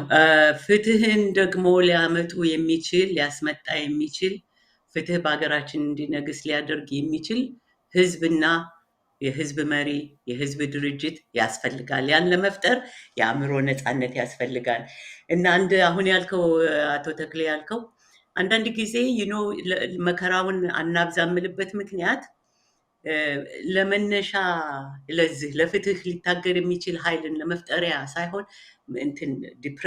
ወደታች እንዳያደርግ በሚል ነው እና ህዝባችን ይነሳል። ለብዙ ጊዜ ከብዙ መከራ ወጥቷል እና ምን ይል ነበር አቶ ተክሌ አንድ አማራው እንደ ጤፍ ነው፣ ንፋስ ሲመጣበት እንዲህ ይላል ግን አይሰበርም መልሶ ይነሳል የሚለው ነገር እና ይሄን ምን ለማለት ብዬ ነው፣ አንዘን ውስጣችን በጨለማና እንዳለም እያወቅን ቅድም የተነተንካቸው ሁሉ ነገሮች ሁሉ እንዳሉ ሆነው የደረሰብን መከራ ከታሪክ እስካሁን ድረስ ያለው እንዳለ ሆኖ በውስጣችን በእያንዳንዳችን ህይወት ውስጥ ይሄ መከራ፣ ይሄ ስቃይ፣ ይሄ ሰቆቃ የበላይነት እንዳይኖረው ተናደንበት ከዛ የመውጫ መሳሪያ መፈለጊያ እንጂ የበላይነት እንዳይኖረው ሰዎች በተፈጥሮ እግዚአብሔር የሰጠንን የውስጣዊ ደስታ የውስጣዊ ጥንካሬ እንዲኖር እንፈልጋለሁ። በአሉታዊ ሀሳብ ውስጥ ካልን አንደኛ መጥፎ ነው፣ ይለመዳል። ደጋግሜ እንደምለው የተጨቆነ ህዝብ ደግሞ በራሱ ላይ መከራ ይወዳል፣ መጥፎ ያስባል። አሁን አንዳንድ ጊዜ ስትሰማ በአማራው ላይ ነው በኢትዮጵያውያን ላይ በአጠቃላይ እኔ አበሻ የሚባለውን ቃል ስለማልወድ ለምን እንደተፈጠረም የምጠረጥርበት ቲዮሪ ስላለኝ አበሻ የሚለውን አልጠቀምም። ግን ሲገናኝ ኢትዮጵያዊ ምንድን የሚለው በራሱ ላይ መከራ የበዛበት ህዝብ እንደዛ ነው። እና ምን ይላል? መጥፎ አበሻ እኮ መጥፎ ነው፣ አበሻ እንደዚህ ነው፣ አበሻ ጨካኝ ነው፣ ምናምን ምናምን፣ በቃ አበሻ ምቀኛ ነው። እንደዛ ጥሩ አይደለም። ምክንያቱም እና በንቃት በህሊናዊ ንቃት ያንን አባባል መቀየር አለብን። ያን ካልን ያንኑ ነው የምንሆነው። ሁለተኛ ሁሉ ሰው እንደዛ አይደለም። ሶስተኛ የጥንት አያቶቻችን ቅድመ አያቶቻችን ያን አልነበሩም። ያን ለመሆን መሞከር እንጂ ይሄ በራስ ላይ መከራን ማብዛትና ራስን ይሄ ማነው አንዱ የተባለው የኦሮሞ እንትን ነኝ የሚለው አሁን ሰሞኑን አንድ ቦታ ተናገሩ ተብሎ የአማራውን ስነ ልቦና አውቀነዋል፣ እንዲህ አድርገነዋል ምናምን ይልሃል። እና ያን ተቀብለን በዛ ስር መሆን የለብንም። እኛ ደግሞ ለዚህም ነው እኛ የመጣ ነው የሌሎችን ስነ ልቦና አውቀን ገጥመነዋል። ኦኬ መፍታትን መግጠምም እንችላለን። ስለዚህ በዛ ውስጥ እነሱ ባዘጋጁት ስነ ልቦና እነሱ ባዘጋጁት እንትን ውስጥ መጓዝ የለብንም። ጠንካራ ህዝብ ነን። ቁስሉ እንዳለ ነው፣ እንደመረቀዘ ነው። ማጥፊያ መንገዶችን ጠቁመናል እና ለሚቀጥለው ሳምንት እንግዲህ እንደውም አንድ ነገር ልበል። አንዱን እያስነሳው እንትን አልሽኝ፣ ቀሰቀሽኝ። አሁን ያልሻቸው ስም አይጠሪዎች፣ ስም አይጠሪ ነው የምላቸው፣ ከምር አይምሰልሽ አሁን የነሱ እና ይሄ ምንድን ነው እንዴ? በእናንተ በሳይኮሎጂ ምን እንደሚባል አላውቅም፣ ቃልም ያለው አይመስለኝም። እነሱ በነገራችን ላይ የአማራን ህፃናት ምን እያደረጉ ደም ይጠጡ የነበረው የአማራን ስነ ልቦና ለመቀዳጀት ነው። ስለዚህ ለነሱ የማይደረስ እንትን ተደርጎ ነው የሚያዩት። ስለዚህ ሐሰት ነው ይሄ የሚሉት እንትን በእነሱ አእምሮ አይጸነስም ቀድሞ እና እንደውም ቃል የለውም። እነሱ ማነጻጸሩ ራሱን የወንጀል ነው ብዬ ነው የምገምተው። እነሱ ሊነጻጸሩ አይገባም ነው። እኔ ከስነ ልቦና አንጻር አይደል የማየው ሰዎችን እና ትንሽ ቅድም እንዳልከው ሐኪም ለስለስ አድርጌ ነው። ኦኬ ከነሱም ውስጥ ይሄን ሲያውቁ የሚነሱ እንዳሉ ስለማውቅ ኦኬ እንደሚነሱ። ምክንያቱም የኢትዮጵያ ህዝብ ደግ ህዝብ ነው። የደቡብ ህዝብ ደግ ህዝብ ነበረ። አዋህዶ ብዙ ነገር አስተምሯቸዋል። እንደውም የሚቀጥለው ሳምንት አንተም ታውቃለህ ይሄን ቲዮሪ የኦቢዲየንስን በሚመለከት ምንድን ነው ይሄ ከሆነ የሰው ልጅ ምን ያህል ወደ አውሬነት ሊቀየር እንደሚችል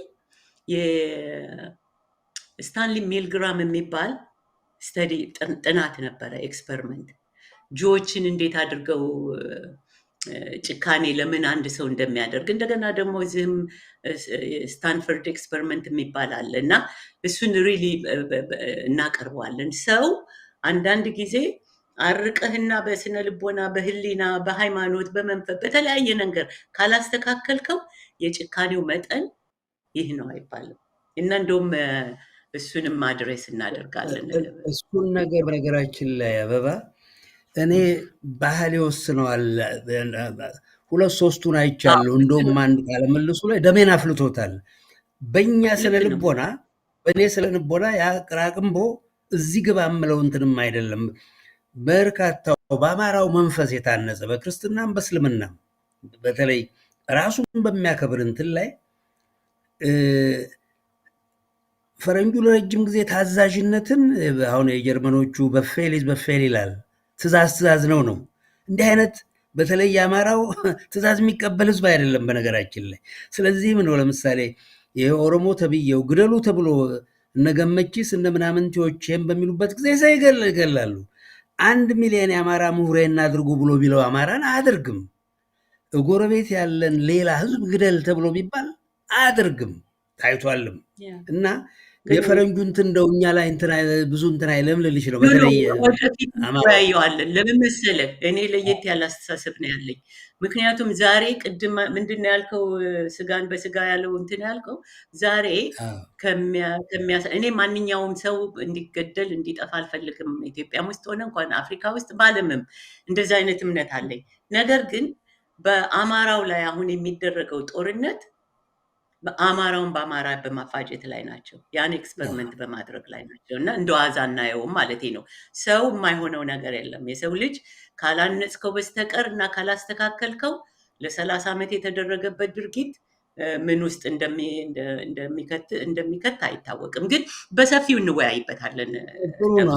አሁን እንኳን እንዳልነው መንግስት የሚያከብር ህዝብ ስለሆነ ያው በድንቁርናም ቢሆን ነው እነኝህን መንግስት አድርጎ ስላየ ነው እንጂ እኔ መቼም ያወቀ ሰው እነኝህ ሰዎች እንትን አያደርግም። እንደው ዘመዶችን ስለማቅ ማለት ነው። ልክ ነው። እሱም አንዱ የመሻሪያው የመረቀዘው ቁስል በዛሬው ውይይት እንዲሁ ዳርዳሩን ነካካን እንጂ በአጠቃላይ ያለውን ሁኔታ ነካን እንጂ በዝርዝር ማለት ነው። በዝርዝር እነዚህን ነገሮች ማወቅ መተንተን አለብን። ምክንያቱም ራሳችን ለራሳችን ጠላት ሆነናል። ተው አይደለም እንላለን። ራሳችን በራሳችን ላይ ያደረግነው ጥፋት ያን ሁሉ የግድ ማየት ያስፈልጋል። በታት ነው እንደ ወጌሻ እንዳልከው አጥንቱን ለመጠጋገን የዚህኛውንም አእምሮ እንደገና ፈተን መግጠም አለብን። ስር ነቀሉን ለውጥ ለማምጣት አንተም እኔም የምንፈልገውንና እንግዲህ አድማጮቻችን በተመቸን ጊዜ በተከታታይ ብለናል። እናመሰግናለን። ይህንን እድል በተለይ ወደ ኢትዮጵያ እንድናስተላልፍ ይሄ ሳተላይት በማግኘታችን በጣም ደስ ይለናል። ለዚህም ነው ዘመድ ሚዲያ እና በሱ ደስ ይለናል። የእናንተንም ተሳትፎ በውጭ ደግሞ ያላችሁ ትግሉ የጋራ ስለሆነ እንደዚህ አይነት አስተሳሰቦች ውስጥ የሚቆረቁሩ ስለሆኑ የበለጠ እንድናብራራ የበለጠ መፍትሄ ለቁስሉ እንዲሽር ምን ማድረግ አለብን የሚለውን እንድንሰራ የእናንተ ትብብር ይጠይቃል። እኛ የሚዲያ የምናምን የጋዜጠኛ ሰዎች አይደለንም እና በምታገኙት ሁሉ ሊንኩን ምንድን ነው አድርጉ የሚባለው? የሆነ ነገር አድርጉ ይባላል አይደል? አስተላልፉ፣ አጋሩት፣ አዳርሱ። ሼር የሚለውን የማይወደድ ነገር እያለን ትላለህ አይደል? አድርሱ። ከዛም ደግሞ የበለጠ እንዳለፈው የሰጣችሁን ምክር የሰጣችሁን አስተያየት በጣም ጠቃሚ ነው እና በጋራ ቁስላችን የህዝባችን የሀገራችን ቁስል እንዲሽር የሚያደርገውን መንገድ የጤና መንገድ አዳብሩት ለማለት ነው። በሚቀጥለው ጊዜ እስክንገናኝ ሰላም ሰንብቱ። ደህና ዋሉ።